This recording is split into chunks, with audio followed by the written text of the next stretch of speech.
Over 50 children killed in Israeli strikes in Gaza, and Moldova's pro-EU president claims election win amid Russia meddling claims. This is the world news. Good afternoon. Thanks for joining us on the World News on Providence Television International. My name is Edna Caesar Garrick, and now the details. Unicef says more than 50 children have been killed in Gaza's Jubalia refugee camp in the past 48 hours. So the Save the Children charity is saying the high number shows the intensity of this conflict and this war on children.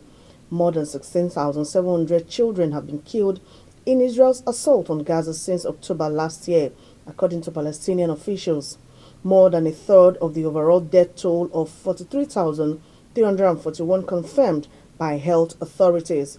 Speaking from Del Abala in central Gaza, Kumin said that the number of casualties among children does not account for the approximately 20,000 who are missing or have become unaccompanied in this war.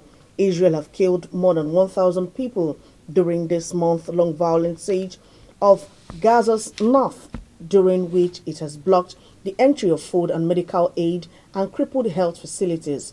On Sunday, the World Health Organization (WHO) said Israeli forces dropped a stun grenade on a polio vaccination center in Gaza City, wounding at least 4 children, despite agreeing to a humanitarian pause for a long-delayed inoculation campaign. The Israeli army also killed 13 Palestinians in an air raid targeting 2 densely populated cities in the north amid the seizure, which has caused the humanitarian crisis. Moldova's pro-Western leader Marcel Sandu has declared victory in a tense presidential runoff that was widely seen as a choice between integration with Europe and closer ties with Russia. Sandu, a former World Bank economist who opened European Union accession negotiations in June, on Sunday hailed the victory as a lesson in democracy. With nearly all votes counted late on Sunday, Sandu had received 55% of the vote, against 45% for Alexandra Stanoglu, a former prosecutor general backed by the pro-Russian Socialist Party, according to the Central Electoral Commission. Sandu secured 42% in the first round vote held on October 20, but failed to win an outright majority. The election result comes just 2 weeks after the nation of 2.6 million people narrowly backed a referendum to change the constitution in support of EU membership. Both the election and EU referendum were marred by allegations of Russian meddling amid the war in neighboring Ukraine. Despite Sandu's victory, the result pointed to Moldova's deep polarization. Excluding votes from abroad, Tangolum prevailed over Sandu with 51.2% of the votes. And now to Spain, where hundreds of residents of Valencia suburb badly hit by the last week's deadly flood have protested during a visit by Spanish King Felipe, Queen Letizia, and Prime Minister Pedro Sanchez, with some demonstrators throwing mud at them, chanting "Murderers, murders" on Sunday. The vented anger over what has been widely perceived by local residents as tardily alert from the authorities about the dangers of Tuesday's flooding and a late response by the emergency services when disaster struck. Reports say the barrage aimed at the royals included fuel rocks and other hard objects that had 2 bodyguards were treated for injuries. The death toll from the country's worst flash flood in modern history aged higher to 217 on Sunday. Almost all of them occurring in the Valencia region, with more than 60 of them in Papota alone. Dozens of people were still unaccounted for, while some 3,000 households had no electricity. Thousands of additional troops and police joined the disaster relief effort over the weekend in the latest such peacetime operation in Spain. The October 29 to 30 flood engulfed streets and lower floors of buildings, sweeping away cars and pieces of majority intact of mud. The tragedy in Europe was flood-related disaster in a single country since 1967, when at least 500 people died in Portugal. Away from the foreign scene, now back home, President Bola Tinubu will today swear in 7 new ministers into his cabinet. His special advisor on information and strategy, Mr. Bayo Onanuga, revealed that the ceremony will be held at the council chamber of the State House, Abuja.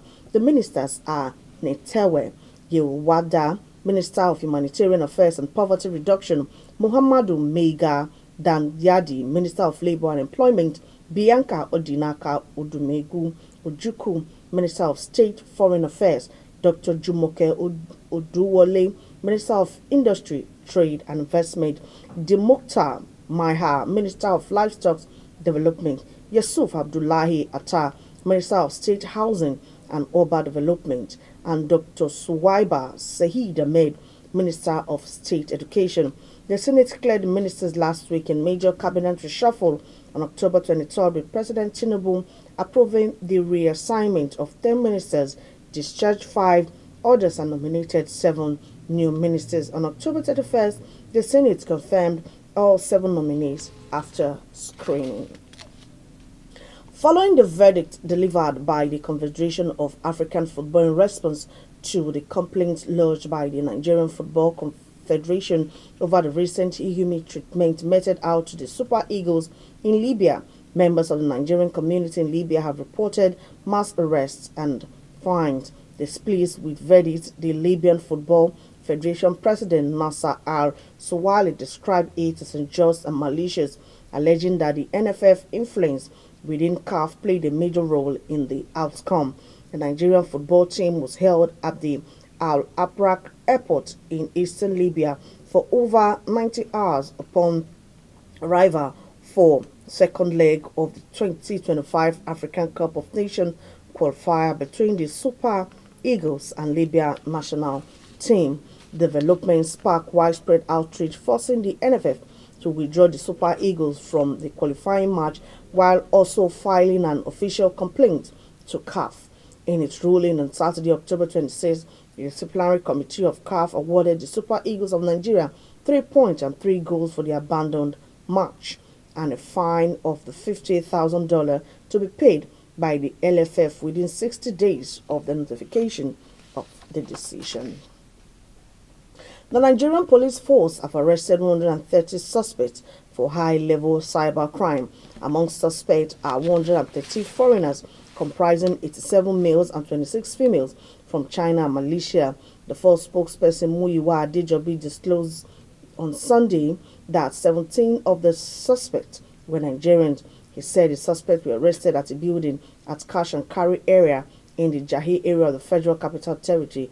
Adejobi said that the suspects were using computers and other sophisticated devices to facilitate criminal activities, which include cyber crimes, hacking, and activities that threaten national security.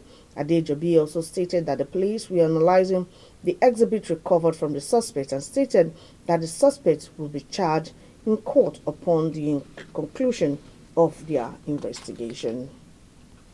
With that, we've come to the end of the world news. But before we go, a recap.